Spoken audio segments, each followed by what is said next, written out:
Ndabasuhuje kandi mbahaye n'ikaze. Hari abantu benshi bibaza bati ese umuntu ashobora kumenya ko afite virusi itera sida atarapimwe? Ndagira ngo twibukiranye ko ubwirinzi bw'ukuri ari ukwipimisha, ariko hari ibimenyetso bimwe na bimwe bishobora gutuma utekereza ko ushobora kuba ufite iyi virusi. Niba ubyibonaho ntugatinye, jya kwipimisha hakiri kare utazisama wasandaye.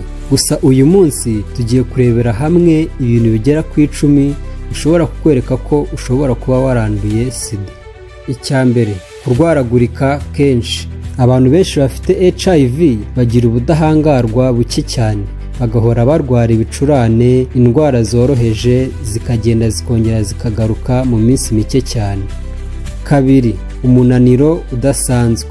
Nubwo waba waryamye amasaha menshi ariko ugahorana umunaniro ubwawe nawe utabasha gusobanura. Icya gatatu, kubura ibiro bitunguranye.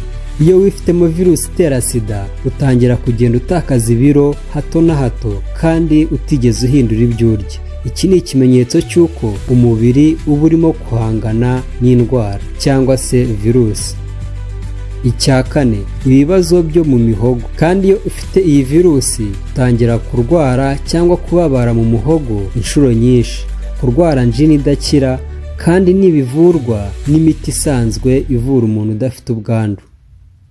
Gatanu, kubira ibyuya byinshi nijoro. Nubwo rwose haba hakonje bingana iki, ubyuka umeze nk'umuntu wanyagiwe cyangwa wagira ngo bakumenyeho amazi.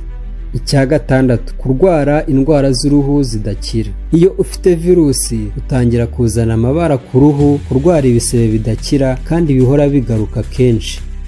Icya karindwi, kuremba kw'amenyo no mu kanwa. Iyo ufite virusi itera sida utangira kujya uribwa amenyo ndetse no mu kanwa, ku rurimi hakaza uduheri twinshi ndetse n'iminwa igatangira gutukura. Icya munani, kubura apeti. Utangira kujya ubura ubushake bwo kurya, wabigerageza bikakunanira kabone niyo byaba ubikunda cyane. Iya cyenda, kwituma kenshi no kuruka. Biterwa n'indwara zifata amara, biterwa no kubura ubudahangarwa bw'umubiri. Iya 10, gutakaza memory, stress no guhagarara mu bitekerezo. Mu gihe virusi imaze igihe kinini mu mubiri, ishobora no gutera ihungabana ry'ubwonko. Inama.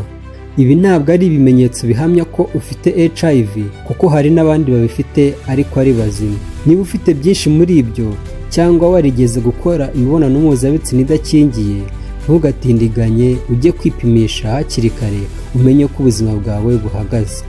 Sida iravurwa, igacungwa, umuntu akarama imyaka myinshi.